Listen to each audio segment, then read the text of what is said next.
Bonjour chers parents, j'espère que vous vous portez au mieux ainsi que vos enfants. À ceux qui m'ont suivi depuis déjà la naissance de ce podcast Parents Com qui date de 5 semaines, j'espère que les éléments déjà donnés vous ont aidé et puis bienvenue au tout nouveau dans la série. Je leur souhaite vraiment de trouver leur bonheur dans ce que je vais pouvoir expliquer tout au long des semaines passées et qui viennent. Alors, aujourd'hui, nous abordons la seconde partie concernant l'écoute active. Et oui, c'est vraiment un super pouvoir, cette écoute active, qui bizarrement n'est pas vraiment une compétence qui est très très appliquée. Elle consiste tout simplement, si je puis dire, à vraiment écouter quelqu'un, donc en l'occurrence votre enfant, et ne pas juste hocher la tête en envoyant un SMS en même temps. Vous voyez ce que je veux dire? Alors, bon sang de bonsoir, pourquoi c'est si difficile? Pourquoi on écoute nos enfants comme on écoute au hasard les pubs YouTube? Et surtout, quelles sont les conséquences de cette attitude? Ben justement, elles ne sont pas folles. Nous allons le voir dans cet épisode. Alors, installez-vous confortablement. Éloignez les téléphones. Oui, je m'adresse même aux parents qui sont multitâches et toujours débordés. Et voyons ensemble pourquoi la communication parent-enfant part parfois en freestyle. Donc, d'abord, voyons les causes de ce manque d'écoute active.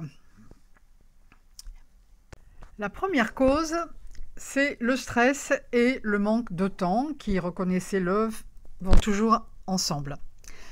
Allez, soyons honnêtes, qui n'a jamais répondu à son enfant avec un magnifique « oui, bien sûr », alors qu'il n'a rien écouté? La vérité, c'est que nos journées sont plus remplies qu'un emploi du temps de ministre. On jongle entre boulot, courses, ménage, et quand enfin on a 5 minutes, tout ce qu'on veut, c'est s'effondrer sur le canapé. Pas analyser la dernière théorie de notre enfant sur pourquoi les dinosaures auraient survécu avec des casques anti-météorites. Résultat, on survole les conversations et on rate des occasions en or de connecter avec eux. Dit comme ça, reconnaissez-le, c'est vraiment pas cool. La deuxième cause, c'est la technologie et la distraction qui va avec. Ah, les écrans, cette invention géniale qui nous coupe complètement du monde réel. Donc pas que les enfants, les parents aussi, vous avez bien compris. Parents et enfants, nous sommes tous accros. Et franchement, il est difficile d'avoir une vraie conversation quand tout le monde est hypnotisé par TikTok, par exemple, ou en pleine bataille épique sur Candy Crush. Là où c'est vraiment traître, c'est qu'on a l'illusion d'être présent. On est là physiquement, mais mentalement, on est en train de réfléchir à la dernière série Netflix ou au mail qu'on a oublié d'envoyer. Moralité, poser son téléphone, c'est égal à écouter vraiment. Troisième cause de ce manque d'écoute, eh bien, ce sont les habitudes familiales, voire culturelles. Parfois, le problème, c'est juste l'héritage familial. Dans certaines familles, l'écoute des enfants, c'est un concept aussi rare qu'une licorne dans le métro. On a grandi avec des phrases comme « les adultes parlent, les enfants écoutent » ou encore « parce que c'est comme ça ». Et sans s'en rendre compte, on reproduit le même schéma. Mais bonne nouvelle, on peut briser le cycle. Comment? Je vous donne un petit truc. En apprenant à voir l'écoute comme un échange et pas juste un monologue parental. Oui, oui, même si votre enfant vous parle de son Pokémon préféré depuis 30 minutes. Voyons maintenant, après avoir vu les causes, les conséquences d'une mauvaise écoute active. Je pense que cela devrait vous engager, vous donner vraiment envie de faire un peu différemment à l'avenir. Pourquoi? Parce que d'abord, il peut y avoir une perte de confiance. Un enfant qui sent qu'on ne l'écoute pas finit par ne plus parler. Ou alors, il se tourne vers quelqu'un d'autre. Et là, un jour, surprise, vous découvrez une info capitale sur votre enfant, mais par son copain Kevin ou par sa prof d'anglais. Pas terrible, hein? Moralité, écouter, c'est aussi montrer qu'on est un point de confiance pour son enfant. Et ça n'a pas de prix.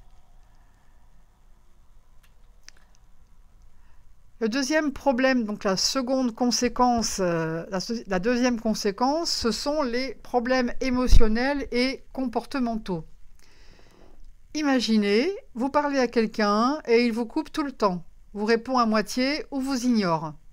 Je ne pense pas que vous allez vous-même apprécier, c'est plutôt agaçant, vous ne pensez pas? Eh bien, les enfants ressentent la même chose, sauf que leur frustration se transforme parfois soit en crise, soit en silence radio, ou aussi en comportement de, on va dire, ninja rebelle. Alors qu'une simple phrase comme « J'entends que tu es frustré, raconte-moi » peut désamorcer un début de tempête et éviter qu'il ne transforme la maison en champ de bataille. Voilà. La troisième conséquence, qui va certainement vous faire tilt, c'est l'impact sur l'école. Un enfant qui n'est pas écouté à la maison peut avoir du mal à poser des questions à l'école. Résultat, il galère en maths, il n'ose pas demander de l'aide et il finit par croire qu'il est nul. Alors que non, il avait juste besoin d'être écouté et encouragé. Donc, oui, écouter son enfant à la maison, c'est aussi lui donner confiance pour mieux s'exprimer ailleurs. Et qui sait, peut-être qu'un jour, il expliquera vraiment pourquoi les dinosaures auraient dû porter des casques. Ah ah ah. La quatrième conséquence, c'est la difficulté à interagir avec les autres. L'écoute, c'est comme un muscle. Plus on l'entraîne, plus il est fort. Un enfant qui est écouté, c'est un enfant qui apprend à écouter les autres. Et dans un monde où, reconnaissez-le, les conversations ressemblent parfois à un combat de qui va parler le plus fort, ça fait la différence. Donc, en écoutant vos enfants aujourd'hui, vous leur donnez une arme secrète pour la vie. C'est pas mal, qu'en pensez-vous? Bon, allez, je viens récapituler. Le manque d'écoute, ça vient du stress, des écrans et de nos habitudes familiales. Et ça peut entraîner perte de confiance, frustration, difficultés scolaires et sociales. Mais la bonne nouvelle, c'est qu'en changeant quelques petites habitudes, on peut améliorer ça. Alors, challenge du jour, et de demain aussi, et après-demain si vous pouvez, ça serait bien. Prenez 5 minutes, en tous les cas dès aujourd'hui, pour vraiment écouter votre enfant. Pas de téléphone pendant qu'il parle, pas de « oui, oui », juste une écoute 100% focus. Et vous verrez, ça change tout. Sur ce, je vous dis à très vite pour un prochain épisode dans lequel nous verrons des outils extrêmement concrets. Ce sera le podcast final qui donne plein de trucs et de grands et petits. Et bien, d'ici là, écoutez bien. Je vous dis au revoir. À bientôt.